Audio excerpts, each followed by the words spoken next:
Welcome to the Trellis Growing Series. In these videos, we'll be demonstrating practical food growing skills, as well as learning from our Associate Occupational Therapist how we can adapt and use gardening activity to support clients' well-being. Strawberries are the focus of this video: how to grow, care for them, propagate new plants and enjoy the delicious fruits of your labour. Here's Gilly, an occupational therapist, to introduce the activity and describe the benefits to well-being that gardening activities can bring. My name's Gilly and I'm an occupational therapist. Occupational therapists help people do the things that matter to them, things that they want or need to do, and that could be everyday things like taking care of yourself or your property, leisure or work activities. Occupational therapists help people to carry on doing the things that they want or need to do, or to do new things that might help them to make a recovery or help them to reach their life goals. Overcoming difficulties or the impact of difficulties like illnesses or an injury that might affect people's physical or mental well-being. Really helping people to live life to the full. Gardening is such a fantastic activity that can help many people in many different ways, whether it's someone who has been a keen gardener, someone who's interested in it, or someone who's completely new to it. But I love nature and I love the potential of gardening to really make a big difference to people's well-being in lots of different ways, and really to be able to transform life. This activity of propagating strawberry plants has lots of potential benefits. Everyone's different and everybody might take something different from this activity, but there might be physical benefits such as standing, benefits for your balance, moving around, using your arms, your fine motor skills, stimulating the senses, particularly thinking about touch, the touch of the soil and feeling the plant, psychological benefits, perhaps such as a sense of achievement, but also social benefits if you're doing that with the activity with somebody else, and that might help create that sense of belonging. So it could be a group activity, a small group activity, it could be a one-to-one activity, or somebody might be able to do it themselves if they know how to do it or they've been shown how to do it. Mind, the mental health charity, say that there are 5 ways to well-being for us, and the first one is connect. And this activity is a way of being with somebody, having a shared goal, doing something together. It might be sitting around the table. You might involve young people with older people doing the activity. Being active is the next way to well-being. So it might be a little bit of exercise for somebody, whether that's sitting down or whether that might be standing up and moving about. The third one is take notice. So thinking about your being aware of your surroundings and your thoughts and your feelings. Well, this activity's got lots of things to help us take notice of what's around us. The fourth one is keep learning. So learning something new is good for our wellness. The fifth way to well-being is giving. So doing good things makes us feel good. Doing good things for other people makes us feel good. So that might be just smiling at somebody that you're doing the activity with. It might be passing somebody something and a need to do this activity, offering somebody a drink. Or it might be giving the plant to somebody, giving the strawberry plant to somebody when it's grown its roots.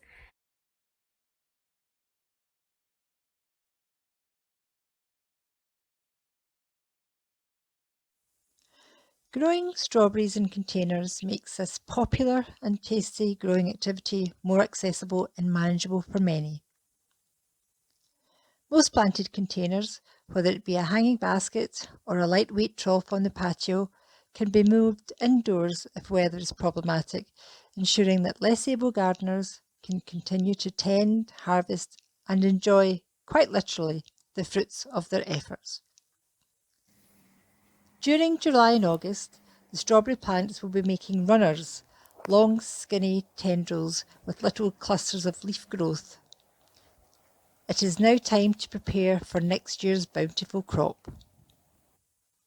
But first, a quick resume of growing this year's strawberry planter.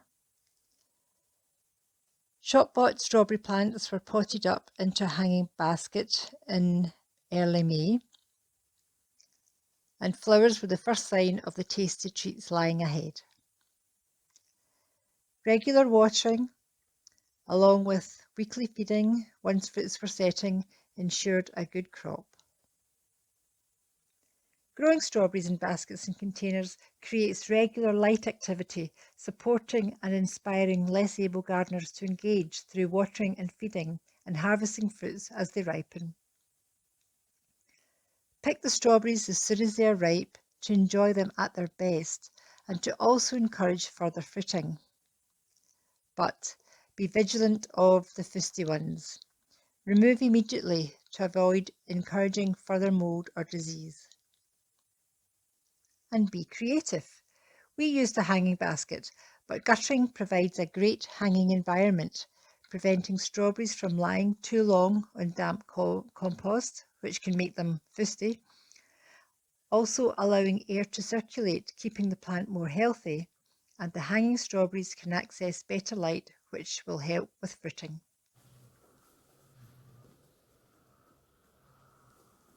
Unlike top fruit, such as apple and plums, strawberries have a short lifespan. After about 3 years, strawberry plants are exhausted and, providing they're disease-free, they should be retired to the compost heap. Fortunately, new plants are easily taken from older mother plants, and the following clips show how to do this. Alongside producing strawberry fruits, the mother plant makes runners. These long tendril-like stems form little clusters of leafy growth along their length, which can be planted up and grown on to supplement or replace the older strawberry plants. To make these new strawberry plants, we need the mother plant with its runners still attached, some general purpose compost in some small pots. These are 9 centimetre size ones, and a container to hold the pots in. Some U-shaped wires such as hairpins or these fence staples, or bend some fine wires yourself. We don't cut the runner from the mother plant just yet. These runners are in a wee bit of a fangle, so I'll unravel them before I go any further.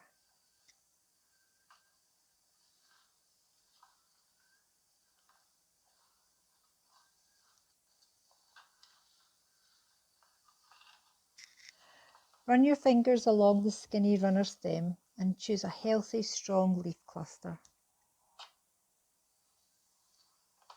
And break up any lumpy bits in the compost before filling one of the little pots full with compost.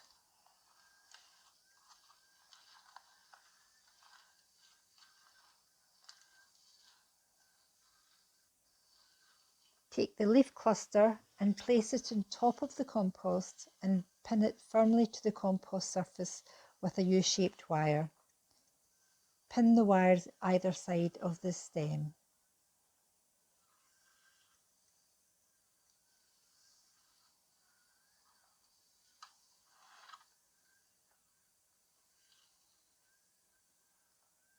And repeat again.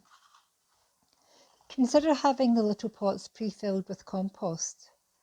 Removing one element of the chain of activities can support those less confident to participate and enjoy the success.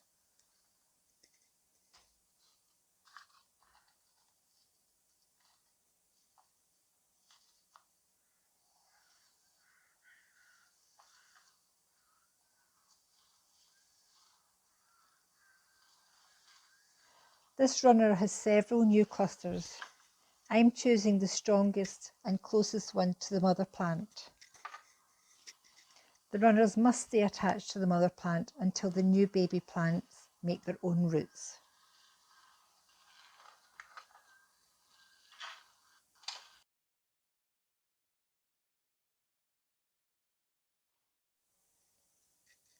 I've got my tray here of baby plants and the mother plant adjacent.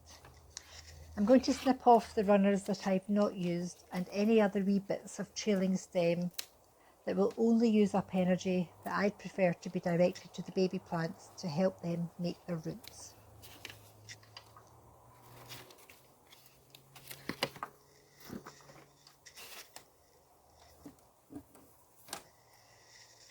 Give them a good water and also over the next few weeks to ensure good root growth. Continue watering the mother plant also, removing any more fruits that might be produced as they ripen. And don't forget to check the wires are still giving a good contact with the compost.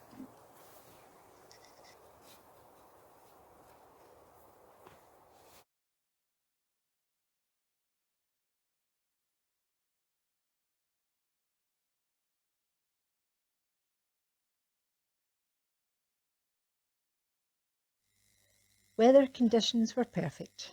It was warm and dry, which meant almost daily watering of the runners in their pots, but after 3 and a bit weeks, the telltale sign of white thread-like roots were peeping out the bottoms of the pots. Carefully squeeze the compost and new roots out of the pots, and this closer inspection reveals that the young runner plants have a sufficient root system to allow them to be detached from their mother plant. Remove the wire pins and use sharp scissors and snip the runner off close to the newly established young plant. Snip off that runner fully from the mother plant and then snip off any new runners that may be growing on the young plant also. We want the young plant to keep all of its energy for its main purposes of maintaining a good root system, top leafy growth and enough energy in reserve for the start of fruit production next year. Don't allow the plants to dry out completely, but don't overwater as we head into autumn and through winter. Strawberry plants are hardy for our climate, but given these young plants' tender age, overwinter them in a frost-free place and cover with a layer of garden fleece if extreme cold is forecast.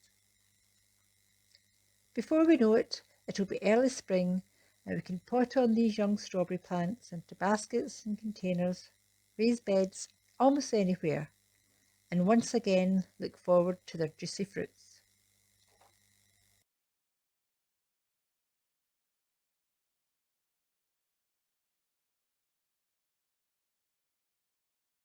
This activity is a great activity for young and old alike, and the young at heart as well.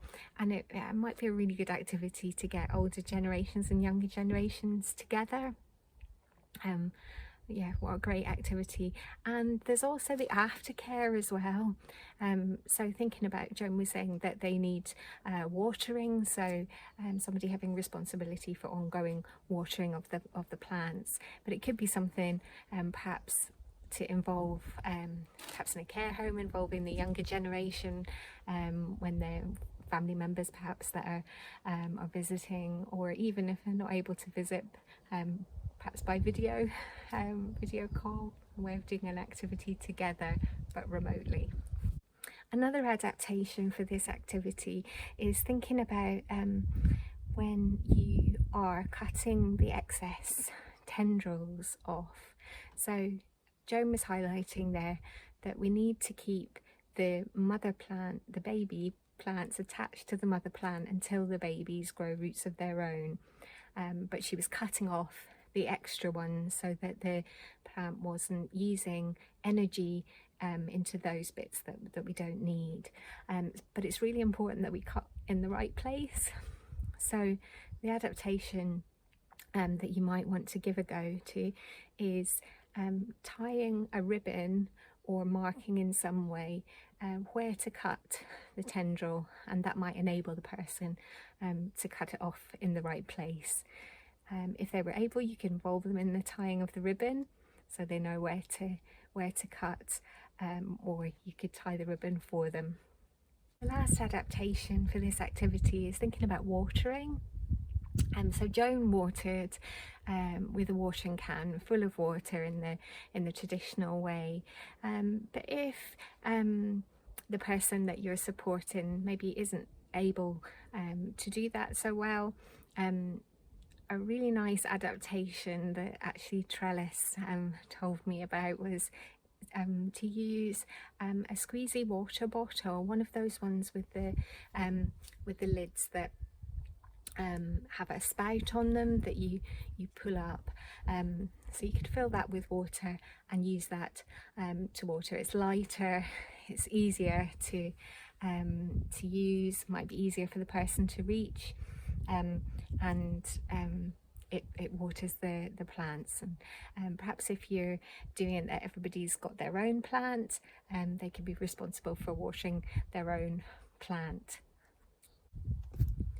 This is such a great activity, and there's ways that we can kind of make it longer or have spin-off activities from this activity of propagating strawberry plants. So one idea might be if each person, a different person, has their own little baby strawberry plant, that you might want to put a little marker in the pot with the person's name on it. And a nice little sort of spin-off activity might be to decorate those little markers that you put in the pot.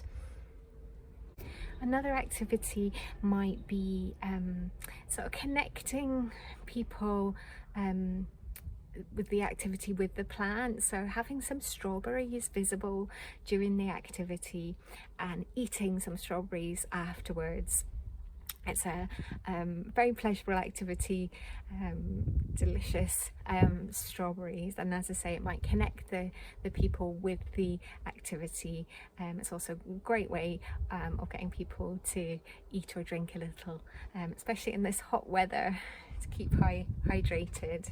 Extending the activity is thinking about sharing memories, perhaps of fruit growing or fruit picking, or vegetable growing, encouraging people really to share those memories. It might be useful to have some photographs which you could get from the internet that might just help to stimulate those memories about fruit picking or fruit growing, or vegetable growing.